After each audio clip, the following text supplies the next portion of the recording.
Hola, welcome to the Chicana Therapist podcast. I'm Dr. Xochilt Alamillo, and if you've ever been called the black sheep of your family, or maybe you call yourself the black sheep of your family, then this episode is for you. So today, we're going to talk about what it means to be a cycle breaker in your family and the dilemmas that come along with that. Something I've noticed in my practice is that I get women that come in to therapy and they've been told their whole life that something's wrong with them because they're too much. They're too dramatic. They're too sensitive. They ask for too much. They have too many needs. And they might be the only one in the whole family who, is identified as this. And so they feel like something's wrong with them. And so a lot of times they come in and they're like, I want to deal with why I'm so sensitive or why I'm so dramatic. But somewhere along the way in their therapy journey, they come to realize that nothing is actually wrong with them.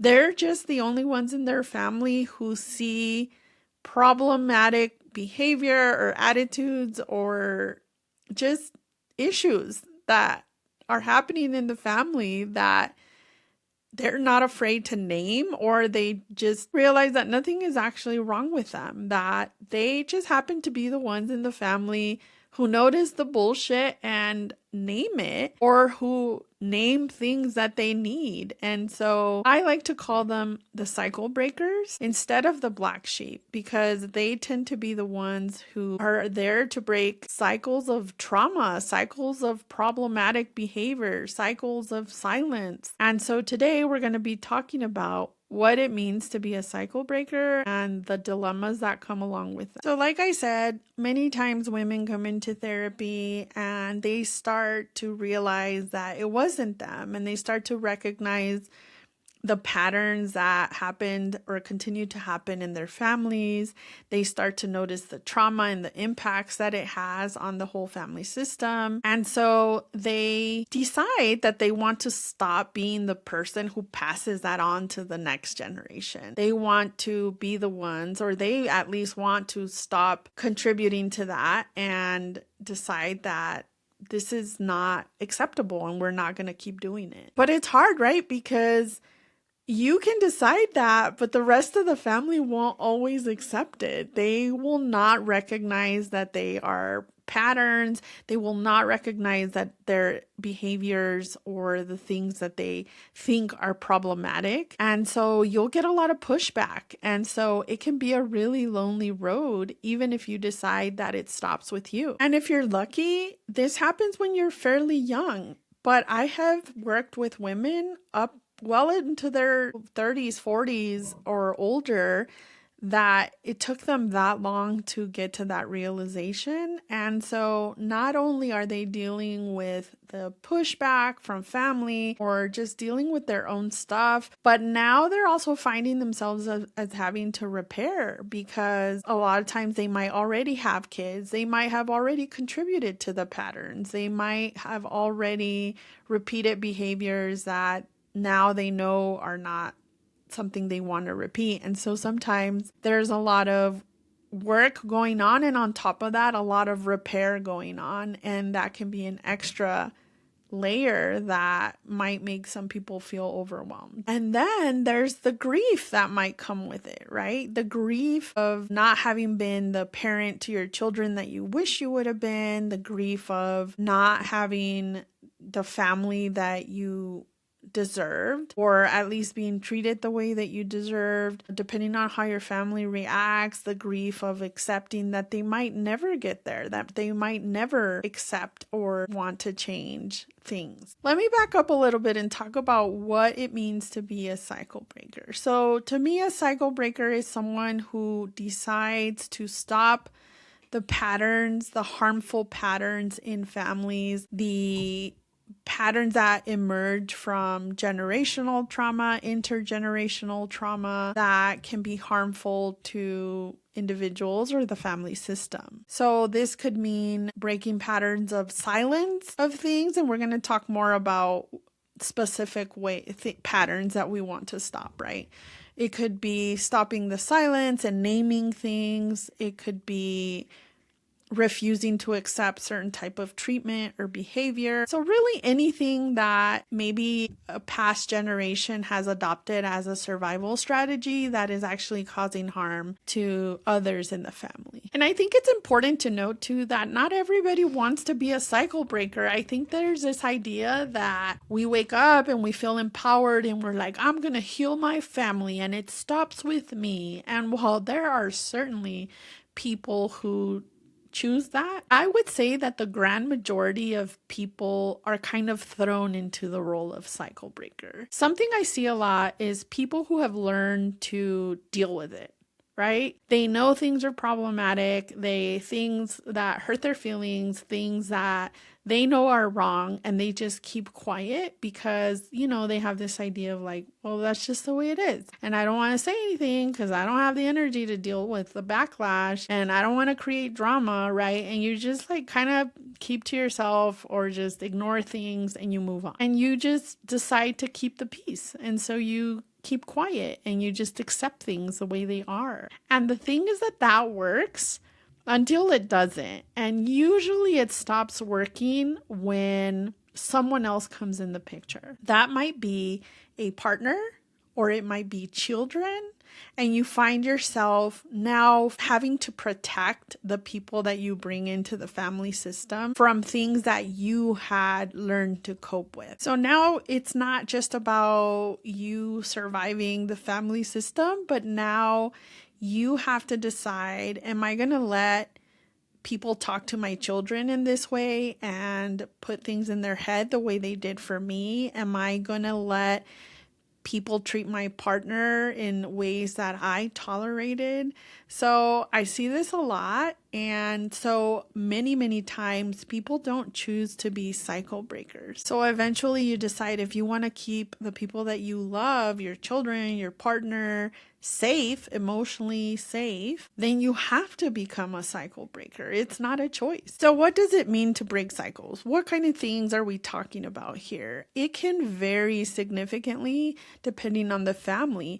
It can be something as simple as you start saying, I love you to your family. You start being affectionate to them because that's not something that you grew up with, but you want that, or you want your children to have that. And so you might be the first person who says, I love you to your parents, your siblings, or anyone else. And so it might be something as simple as that. It might be something like stopping body comments. You are used to your tia calling you gordita, or you're used to your other family members noticing how much you eat. And so you stop that. You say something about it. You tell them not to say things like that to you or to those that you love. And maybe hurtful nicknames or constant teasing that hurts people's feelings. Because I'm not talking about regular teasing. I'm talking about like hurtful things that people say to each other. Or it could be things that feel bigger, like setting boundaries, like saying, I'm not going to all of these family events, or I'm not going to be contributing to saving my alcoholic deal from eviction. I don't know, things like that. It can be something a lot bigger. And it could be saying, no, I can't be the translator for everybody in the family just because I'm a stay-at-home mom and they think I have nothing to do. It can be that you choose to break the silence about sexual assault that happened to you or other people in your family. It could be you actually saying something about the creepy uncle, or actually saying something about an addiction that someone has and noticing things like that that could be harmful. It could be you refusing to use physical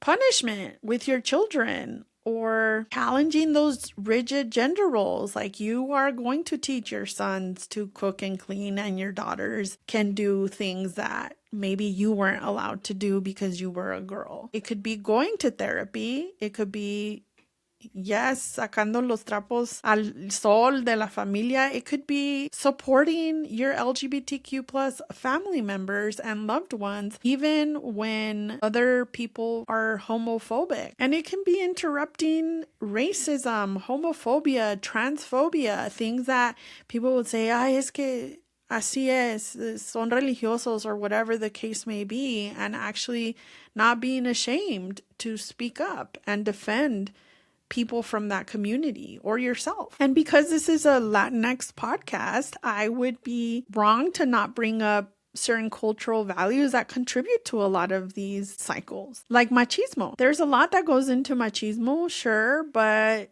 I'm thinking about things like men can't cry, boys can't cry, boys have to be tough, right? Or boys are more valuable than girls, or girls have to serve boys or men, women have to serve men, women have to serve the men when they're eating. Also, Marianismo, the idea of women have to sacrifice themselves, women have to be pure, women have to pretend like they don't have any needs, or even extreme familismo, this idea that family is everything, even if it's at the expense of any individual, and that includes you or anyone else in the family. This idea that you owe anyone your time, your money, your silence, your loyalty, just because they are family. And some might say this is just part of our culture, but I'm here to say that you can honor your culture in the way that you choose to and refuse the parts that are hurting you or your family.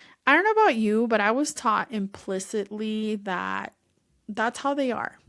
You know, ignore them, don't take it personally, que al cabo ya sabes cómo son. But when you start to open your eyes to things, you really can't do that anymore. You cannot unsee things. And you start to say, like, no, I'm not going to do that. I'm not going to tell my kids, just ignore it when your tío says some inappropriate comment. And the thing is that once you start doing that, now it's awkward.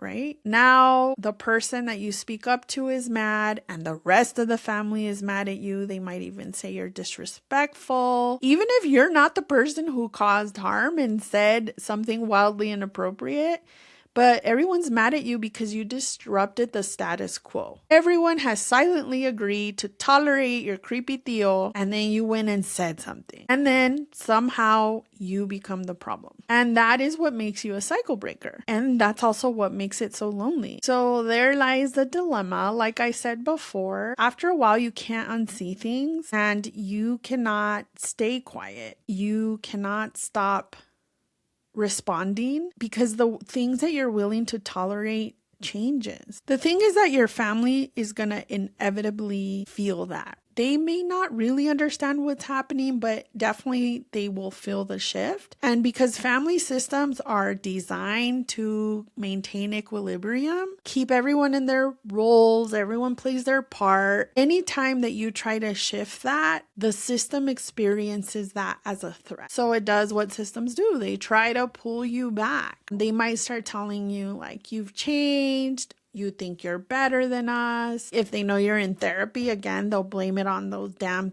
therapists, you know? And it's just people trying to pull you back to get you to stop growing because it makes them uncomfortable and it changes things and people don't like change. Another part of the dilemma is that you love these people. You deeply love your family. You want to stay connected to them. You want them in your life, but you also just can't go back to where you were. You can't unsee it, like I said. You can't unknow what either therapy or whatever information you get, you can't unknow that. So you're stuck in this place where you're holding on to family that wants you to stay the same, but you're becoming a person who just can't do that for them. I think it's part of what catches people off guard in their healing journey, at least the people that I have worked with in the past through therapy, because they're doing the work, they're understanding themselves, and they start to kind of feel excited about like, oh shit, nothing was actually wrong with me. I'm actually a pretty cool person.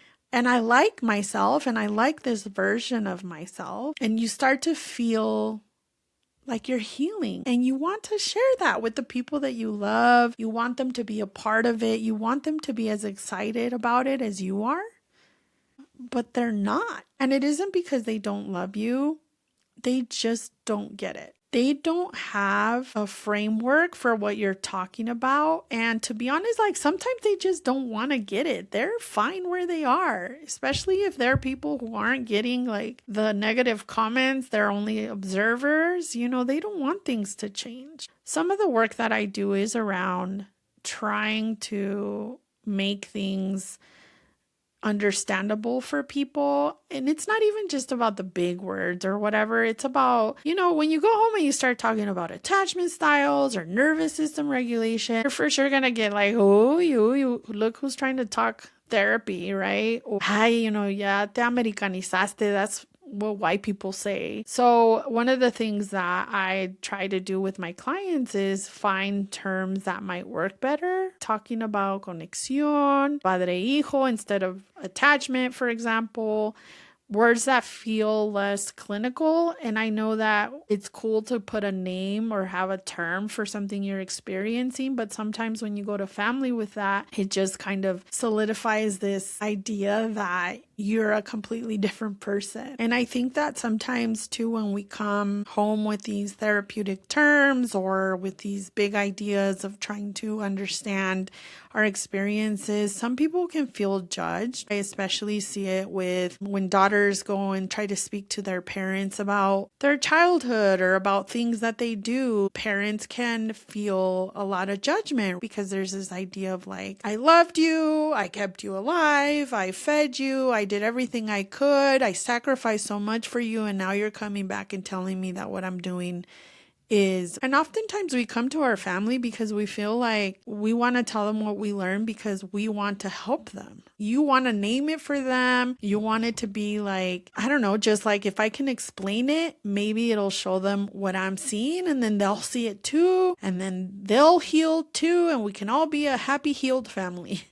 But that's not usually what happens. And I see that you can come back from those conversations feeling really defeated. You really want healing for other people because you've seen the difference it can make for you. And it even might feel like you're leaving them behind or like you're betraying them, or you start to feel like, who do I think I am to come and tell my mom that what she's experiencing are symptoms of trauma? And so that's another layer of loneliness. I call it the isolation of clarity. You can see the wounds, but you can't heal it for them. You can only choose to do what to do with your own. And that brings me to something that is very common with this type of work too, and that's grief, real legitimate grief. And I think it's hard to call it that for some people sometimes because you're like, I haven't really lost anything, but actually you could be grieving the childhood that you deserved, but that you never had. You're grieving this idea that you had of having a good connection with your mom or your dad or your siblings. You're grieving a relationship that you might never get because there's always that hope, right? You're always thinking like, if I just explain it a certain way, she'll get it. And then when you see that that might not be the case, there is a grieving process. So depending on what the situation is, sometimes we call this ambiguous grief or even disenfranchised grief. And I do a lot of work around that with my cycle breaking clients. This grief for something that never existed might seem weird because, there isn't like a funeral, there's no clear moment of loss, but it's this ache and absence. So that is valid. And because it's not this like quote unquote normal grief, because you're not mourning someone who died or anything like that, people don't always know how to hold that. And I actually get a lot of pushback sometimes because people don't want to recognize it as grief, but it is. It's grief and it deserves space. It deserves processing. It deserves the same attention as any other emotion. So as a cycle breaker, you have to come to terms with this paradox, right? I love my family deeply, and it's not safe to be my complete self around them. Because we can't always say no todo or nada. They either take me the way I am or nada. but you don't always have to give someone you love full access to yourself. You can protect yourself without it having to mean that you stopped caring. So it's both and. It's really hard to hold, but it's also one of the most important for people if they want to continue to have relationships with their family and stay on their healing journey. So when I talk about grief, it doesn't mean like I'm grieving a relationship that I'm giving up on. It just means that you're honest about what it is and what it isn't and what it might never be. And that can be a painful part of healing. But I think it's important that we talk about that you don't have to either demand that all your family change the way that you need them to or go no contact. You don't have to do that. Another thing I want to mention about this is that once people start to try to keep you in the same system, they might use like passive aggressiveness, like, oh, pues, yo te cuido tus hijos anytime you want. I babysit them anytime you want, but apparently you have to set boundaries with me, or things like that. Anyway, depending on the amount of pushback you get from people, sometimes people that I work with start to think, am I the problem? Maybe I'm the problem. That's kind of the cruelty about it, right? You're being told you're the problem for refusing to participate in what is actually the problem. You're being labeled difficult for being asked to be treated with respect sometimes. And I always have to reiterate to people that you are not the problem. You are the person who saw the problem and decided to do something about it. And that's not the same thing. So as a clinician, another thing that I think is very important to think about is I am not and never will advocate for someone to cut everyone off. I don't push people towards that no contact. I know that it's complex, especially in the Latinx community. I will, of course, support whatever my clients decide, but that's never like my goal is like, oh, your family's garbage, just cut them off. And I do not think that families are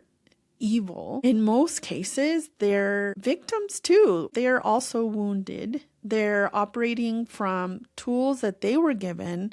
They're using strategies they've used their whole life to survive. And I think that it's important for you to know that, actually, I want to stop there and tell you this is one of the reasons why a lot of Latinas look for other Latinx therapists, because I feel like sometimes when they share some of the things their family does to white folks, that the white people do kind of villainize the family. And it's hard to understand when you're not familiar with the culture, the good and the bad. But anyway, back to families aren't evil. They're also victims. A lot of times people pick up these survival strategies that kept families intact through colonization, through immigration, through poverty, discrimination. And sometimes when you challenge them, though, it can feel to the family like you're saying the way you survived wasn't good enough or you should have done better. But survival strategies are not the same as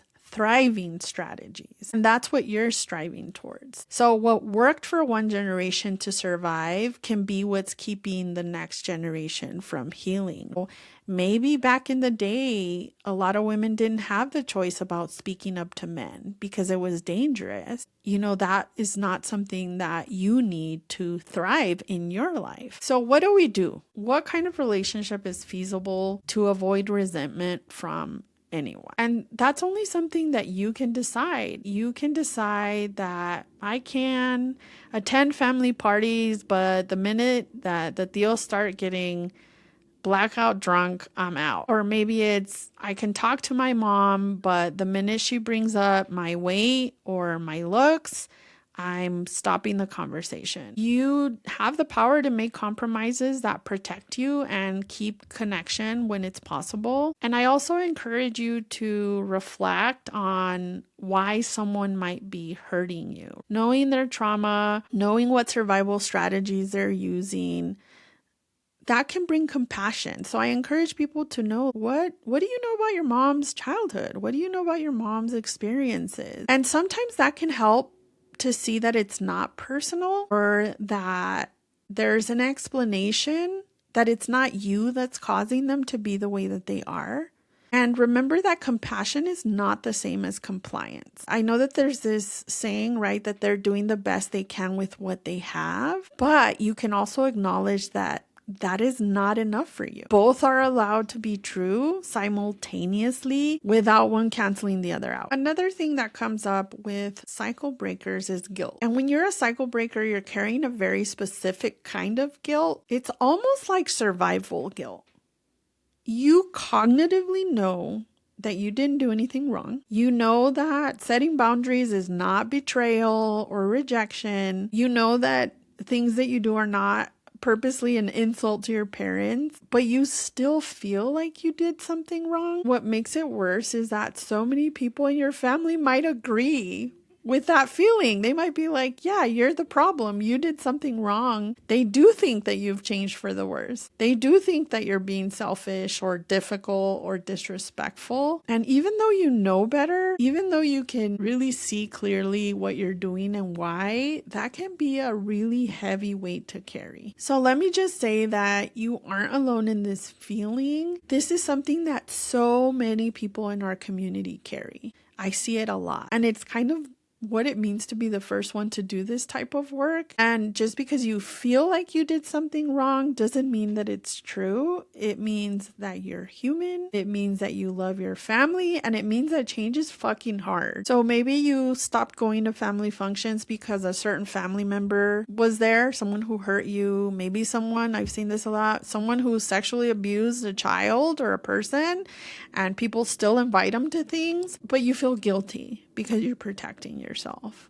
Or maybe you're limiting contact with your parents who sacrificed everything for you, so you start to feel ungrateful. So what I tell my clients when this comes up is that you are protecting your peace. You are trying to live in alignment with your values, and you're being a role model for others in your family who are watching. Your kids are watching, or any younger generation is watching. The ones who might need to see that it's possible to choose differently. And frankly, you deserve to feel safe. A while back, I read a book by Prisca Dorcas Mujica Rodriguez, and it was her Tías y Primas book. And I think about that a lot because she talks about watching some of the women in her family being judged or shunned or rejected.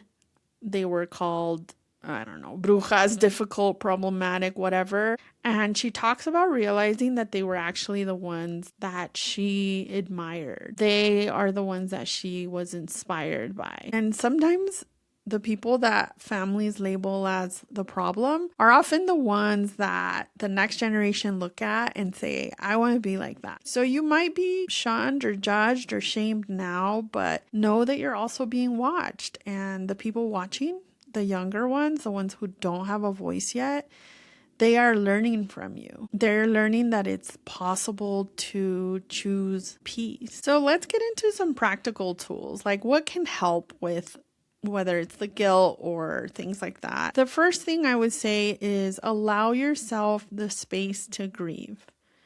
Give the grief a place to go. Grieve the family that you wish you'd had, the childhood you deserved, the relationship with your mom or your dad that you might never have. Know that the grief is real and that it needs somewhere to go. You don't have to store it. So what do I mean by give it somewhere to go? There's a few things you could do. So if you haven't started therapy and you have access to it, that's always an option. But even just journaling or talking to a trusted friend about it, there might be group spaces where other people are going through something similar. I know that when I was in higher education, when I was a student, oftentimes these were conversations that were had by a lot of first generation Latinas around me. And so that could be a good place. Look for other people's stories that help you process. Read books, listen to podcasts, see yourself reflected somewhere. I've had clients write letters that they never send, and that can be a big release. It can be inner child work that you do. thinking about how you would protect the version of you knowing what you know now. So what would you say to them? How would you protect them? What would be something you'd say to help them know that it's not them? So knowing that the grief doesn't just go away, just giving it a space, naming it as what it is, sharing it, that can help. Number 2 is lowering the expectation of being understood. And this is a really hard one in practice because you really want people to get it. You want your family to get it. You want them to see what you're seeing. You really want them to validate what you're feeling, to acknowledge that what happened wasn't okay. But I want you to challenge yourself and think about what would happen if they never understand. If you had a guarantee that they would never get it, what would change in you? So one of the shifts that you can work on is this idea of going from, I just really need them to understand, to I need to be safe to heal. You don't need their permission to heal. You do not need their validation to know that what you experienced was real and harmful. You do not even need them to agree with boundaries for them to feel like legitimate boundaries. You can't stall your healing to wait for other people to be ready. And I think that's one of the hardest truths to accept, but it's also one of the most freeing if you can get there. Like I said before, find someone to talk to about it, find your witnesses, people who can see your growth, who will affirm it, who understand what you're going through and why it's such a big deal. You know, this might be a therapist, or it might be other cycle breakers, it might be your chosen family, it might even be books that make you feel less alone. So I recommend books, like I really like the 2 by Prisca Dorcas Mojica Rodriguez. The first one is For Brown Girls with Sharp Edges and Tender Hearts, I believe. And then the second one is Tías y Primas. I also think certain books, like if you're familiar with Gloria Anzaldúa and her Borderlands book, where she talks a lot about that in-between space. And she's talking more about the cultural in between, being bicultural, but I also think that this helps us think about being between systems, the family system that you grew up with and the new system that you're trying to form. And even seeing yourself in things like that, because Gloria Anzaldúa talks a lot about being a Chicana and having to face the misogyny and the homophobia from her own community, and how hard it is to appreciate her culture, but also being able to see like the problems within it. I also see a lot of support for first gen Latinas on social media. Even just that, even just seeing someone else name what you're experiencing, knowing that you're not alone, and that validation and normalization is really worth a lot. Another thing is being very intentional about how you choose to interact with your family. This can mean having a plan, knowing what your triggers are, knowing how you can exit situations when you're around certain family members. So sometimes when I work with clients around, certain people who say inappropriate things, we can sometimes practice how we're going to respond. So doing things like that ahead of time so that you're not caught in the moment and then you end up like, oh, I wish I had said A, B, and C, right? So even practicing like, I don't think I want to stop going to family events where my misogynist Theo is, but I can be prepared for his comments and how I'm going to stand up to them. And finally, I would say you don't have to share everything that you're learning about yourself with everyone. Not every breakthrough you have has to be shared with family. Your growth is yours. Your therapy is yours. You don't owe anyone a report on what you're uncovering. And so sometimes I encourage clients to ask themselves, what is my intention behind sharing some of this? Are you trying to convince them of something? Are you trying to get validation? Are you hoping it will change them? Or are you sharing because you just need to say it, regardless of how it lands? Those are 2 very different intentions. So figuring out what your intention is and then deciding whether or not it's worth it. All right, so let me come back to where we started.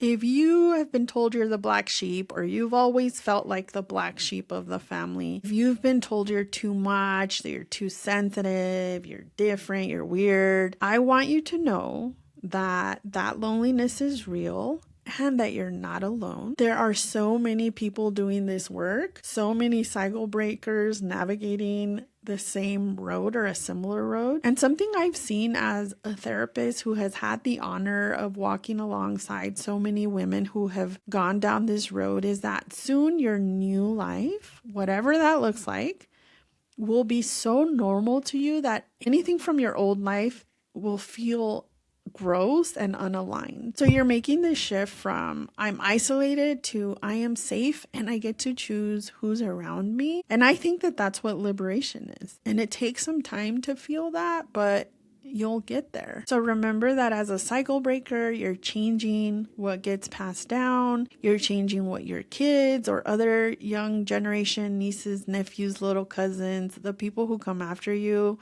you're changing what they will inherit. Another exercise that I encourage you to do when you find that this is a hard road, ask yourself, what do you want people to say about you when you're gone or when you're not around? What do you want your kids to say, your nieces, your nephews, just other people who observe you on this journey? What would you want them to say about you? Sometimes maybe I'm a little morbid, but I think about what would people carve on my gravestone? You know how when you're in school and people write on your shirt or on your yearbook, like what would everybody write on my gravestone? I would want people to write things like, she was a safe person for everyone, or I felt truly loved by her, or did hard as shit things. I don't know. I think about that sometimes when things get hard, is like, what do I want people to take from what they're observing of my life? Of course, I think of my children and what they would say. And those things that people would say about you, that's going to be your legacy. Not whether the family understood you or they agreed with your choices, but what you modeled for people who were watching. You want to know what gives me hope as a person in this work who does this with so many other women? It's when cycle breakers finally accept that they're not the problem, and then they choose to start encouraging others to find their own healing path. They might be educators, they might do this in nonprofits, proudly queer or even neurodivergent people, content creators, whatever. I see so many people who are like, I want others to learn what I've learned. And so the healing that I get to witness as a therapist really gives me hope. I mean, I'm gonna be honest, sometimes I look at my kids or like at my nieces and I think, man, no aguanta nada. Like, as hard as they think their life is, I really marvel at how good they have it in so many different ways, financially, emotionally, all of it, right? And I'm happy for them because that's the whole point. I hope they get to see how hard some people in their family try to make things better. Never perfect, but better. And I want you to know that that's what you're doing. You're making it better, and that is enough. So keep going, even when you're lonely, even when it's hard. Especially then, keep going. Thank you so much for listening to this episode. If it resonated with you, please share it with someone who needs to hear it, someone who could use the information. Share it with another cycle breaker who's feeling alone in this. Again, I'm the Chicana Therapist. You can find me on social media, on Instagram, TikTok, all under the Chicana Therapist. Just know I see you, I'm with you, and you are not alone in this. Nos vemos. Thank you for listening. This podcast is intended for educational and informational purposes only. Nothing shared in this podcast constitutes therapy, clinical advice, or a therapeutic relationship. Listening to this podcast does not establish a provider-client relationship.